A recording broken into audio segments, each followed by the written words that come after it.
And Mr. President, what I have to tell you is that the American people are angry at what is happening here in Washington, D.C., and they are prepared to stand up and fight back. In my view, and what I have heard from many, many people, is that they will not accept an oligarchic form of society where a handful of billionaires control our government, where the wealthiest person on earth, Mr. Musk, is running all over Washington, D.C., slashing the Social Security Administration so that our elderly people today are finding it extremely difficult to access the benefits that they paid into, where Mr. Musk and his friends are slashing the Veterans Administration so that people who put their lives on the line to defend us will not be able to get the health care that they are entitled to or get the benefits that they are owed in a timely manner. Slashing the Department of Education, slashing USAID. And why is all of this slashing taking place? It is taking place so that the wealthiest people in this country can receive over $1 trillion. Yeah, we all know Trump thinks he's the center of the universe, but watching Bernie rip through his nonsense was like witnessing a demolition crew take down a crumbling old building. Efficient, brutal, and long overdue. Bernie wasn't here for the games. He didn't waste time sugarcoating it. He laid it all out, plain and simple. Trump, as usual, was throwing a tantrum, whining about how unfair everything was, because God forbid a billionaire ever face consequences. He was taking cheap shots at a judge, acting like the legal system was just another one of his failed casinos he could rig in his favor. Bernie wasn't having it. He called it what it was, a guy who has never read the Constitution, trying to rewrite the rules to serve his ego. And let's be real, this is textbook Trump. The second something doesn't go his way, he starts crying about witch hunts and deep state conspiracies like a kid who just found out he's not getting dessert. But newsflash, Donnie, that's not how democracy works. You don't get to throw a fit every time you lose, and watching Bernie dismantle him piece by piece, absolute poetry. Already brought one Democrat and one Republican together, you and Donald Trump. I really feel like I can continue this in Congress. You mean you're a bipartisan kind of guy? Yes, I can build bridges. I don't build walls, I build bridges. Buckle up and grab your popcorn, because Bernie Sanders and Jimmy Kimmel just delivered the roast of the century, and trust me, you do not want to miss this. Picture it. Bernie in full no-nonsense mode, dropping truth bombs like it's his personal mission, and Kimmel sharp as ever, making sure every jab lands with the perfect comedic timing. And who's in the hot seat? None other than Donald I can't take a joke Trump. The burns scorching. The reactions absolutely priceless. Every time Trump's name came up, Bernie went straight for the jugular, calling out his incompetence, corruption, and never-ending pity party. Meanwhile, Kimmel made sure the audience knew just how ridiculous it is that a grown man, let alone a former president, acts like a spoiled reality TV star who can't handle a bad review. The best part? Watching Trump's diehard fans squirm as their golden boy got taken down in real time. If you thought Bernie was just going to let Trump off easy, think again. This was a verbal smackdown for the history books. So sit back, relax, and enjoy the absolute carnage, because this might just be the most satisfying takedown we've seen in years. How many times Trump lied during his speech last night? 11 million. 3 fact checkers died adding it up. Not everyone was a fan of the King's speech. One gentleman on social media, I think, summed it up pretty well. He wrote, "That may be the angriest, least compassionate, and worst State of the Union speech ever made. It was an embarrassment to our country." Oh, wait, that was what Trump wrote about Biden's speech last year. Well, he topped it. There was plenty of Biden bashing last night. Trump said Biden was the worst president in history. He blamed him for the price of eggs. He said a lot of crazy stuff. As the roast kept heating up, Kimmel made one thing crystal clear. This wasn't just about bad policies or poor leadership. This was about a man who had repeatedly trashed trust, decency, and basic credibility. Trump's time in the spotlight? A train wreck of scandals, ego trips, and cringeworthy disasters. Kimmel didn't hold back. His message hit hard. This wasn't just political, it was personal. And if anyone had earned a front row seat to a public roasting, it was Trump, the chaos king himself. He'd become the ultimate punchline, and Jimmy was more than happy to keep the hits coming. Of the big lie, and boy, did we hear that tonight. You say something that is grossly false, say it over and over again, and have right-wing social media blast it out endless times until people actually believe it. And then, rather than address the real issues facing the American people, the struggles that the American people are facing, we find ourselves wasting endless amounts of time discussing Trump's absurdity. Then came one of the most gloriously cringeworthy highlights of the whole roast, Bernie's reaction to Trump's complete lack of concern for everyday Americans. And wow, he did not hold back. If there's one thing that's crystal clear about Trump, it's that he cares about regular people about as much as a cat enjoys bath time, which is to say, not at all. Bernie, with that trademark fire he brings to every fight for healthcare and justice, absolutely tore into Trump's apathy. But it wasn't just that Trump didn't care. Bernie made it painfully clear that he actively works against anything that might actually help people. Programs? Cut. Protections? Gutted. Support systems? Gutbolden. Dismantled like they were personal insults to his gold-plated lifestyle. And Bernie, he called it all out, no filter, no mercy. For joining me to discuss a very, very serious issue. Yesterday, we witnessed an extremely sad moment in American history. We saw the President of the United States aligning himself with the dictator of Russia, Vladimir Putin, to undermine the independence of Ukraine and its democracy. Let's be clear.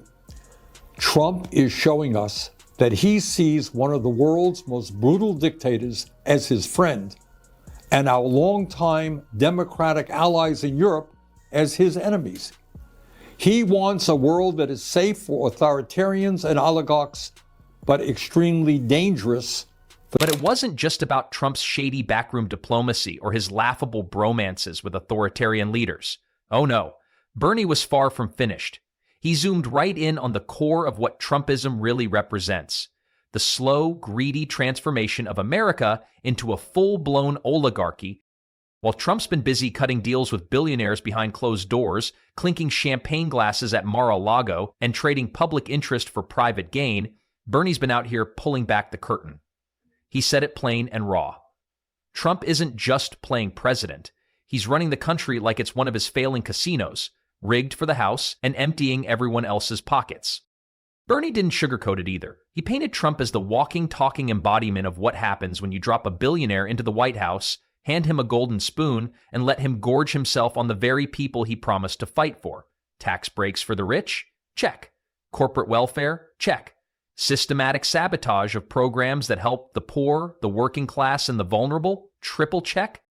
While Trump rubs elbows with elites who wouldn't last a day in the real world, Bernie's out here reminding everyone that this isn't leadership, it's exploitation. And no, he's not letting it slide, not on his watch. Tonight, President Trump has been very effective in creating what I would call a parallel universe for his supporters. A set of ideas that either have no basis in reality or in the great scheme of things are nowhere near the most important concerns of the American people. And one way that he does that is through the concept of the big lie, and boy, did we hear that tonight. You say something that is grossly false, say it over and over again, and have right-wing social media blast it out endless times until people actually believe it. But the real crown jewel of the night? When Bernie dropped a truth bomb about Trump's attack on a federal judge. Yep, Trump actually thought it was a good move to bash a judge just because he didn't like their ruling. How cute. Bernie wasn't having it. With his signature no-nonsense fire, he made it crystal clear, You can't just impeach judges because they don't bow to your ego, you authoritarian-loving, thin-skinned drama queen. Classic Trump, treating the country like a reality show where anyone who disagrees gets the boot. And honestly, that's the kind of leadership that should freak everyone out. It will not surprise you when I tell you that Trump is lying, as he so often. Want affordable health care? Trump's been tearing that down like it's his personal hobby. Want better public education? Sure, if by better you mean actively gutting it for everyone who's not in a private school with a trust fund. And it's not just Bernie calling it out. All across the country, people are side-eyeing Trump like, really? You think you've got the answers? The guy's got zero empathy, no real policies that help everyday people, and still struts around like he's the voice of reason. Spoiler, he's not. Trump has turned caring about Americans into some kind of optional luxury, something he skips in favor of stuffing his own pockets and boosting his billionaire buddies. And the wildest part? He walks around acting like he's doing us a favor. The audacity is next level. You know, the guys who wrote the Constitution back in the 1790s were nobody's fools. What they wanted to do is have a separation of powers between the executive, the legislative, and the judiciary so that one person could not assume enormous power. And what you are seeing right now is a president who is authoritarian. He just attacked the media the other day. I think he called CNN illegal because I gather that now and then you criticize him. He is trying to encroach on the constitutional responsibilities and spending powers of Congress. And now he's going after the courts. Look, if somebody is a corrupt judge, that person can and should be impeached. But not because you voiced an opinion. That's why these guys have life terms. Just when you thought it couldn't get any more jaw-dropping, Jimmy Kimmel stepped in like the seasoned late-night legend he is and tossed a little extra salt into the already stinging wound. Let's be clear, Kimmel wasn't about to let Trump walk away without taking a few well-aimed shots of his own. With that trademark wit and razor-sharp sarcasm, he zeroed in on Trump's antics, turning the former president into the punchline he's always secretly been. Kimmel didn't just roast Trump's policies, he went straight for the man himself. Because let's be honest, this isn't just about what Trump did, it's about who he is. The ego, the chaos, the endless parade of cringeworthy decisions. Jimmy made sure the audience and the entire country remembered exactly how absurd Trump looks on the world stage. From calling dictators geniuses to throwing American values under the bus faster than a tweet can go viral, Trump's resume of embarrassment practically writes itself. And Kimmel, he read it out loud, line by line, making sure no one forgot just how low the bar had dropped. If there's anyone who's earned a first-class roast, it's the guy who somehow turned incompetence into a brand. Biden, the federal government was spending $8 million on this. $8 million for making mice transgender. This is real. No, it's not. You know, you hear the president of the United States say we're spending $8 million to do sex change operations on mice. You assume, well, I'm sure he's exaggerating, but there must be something there. Turns out there's not. So, what did we take away from this explosive moment? Well, it's pretty simple. Bernie Sanders once again proved that he's not afraid to call out the emperor with no clothes. The man's got no problem going head-to-head with the most powerful figures in the country, especially when it comes to calling out their hypocrisy. And let's not forget about Jimmy Kimmel, who showed us that he's the sidekick we didn't know we needed but absolutely deserve. With his sharp wit, perfectly timed jabs, and unfiltered humor, Kimmel added just the right touch of spice to make this roast even juicier. Together, Bernie and Jimmy made one thing perfectly clear. Donald Trump isn't just wrong on policy, he's wrong on the very essence of what leadership should be. The man has turned the White House into his personal stage, and it's been one endless show of ego, chaos, and absurdity. But hey, we can always count on Bernie to call him out when no one else will. Trump might keep playing the "I'm a businessman" card, but his reign of absurdity is starting to look less like a political dynasty and more like a punchline that's running out of steam. And let's be honest, if there's one thing we can all agree on, it's that watching Trump get roasted by Bernie Sanders and Jimmy Kimmel is the kind of entertainment we never knew we needed but are so glad to have.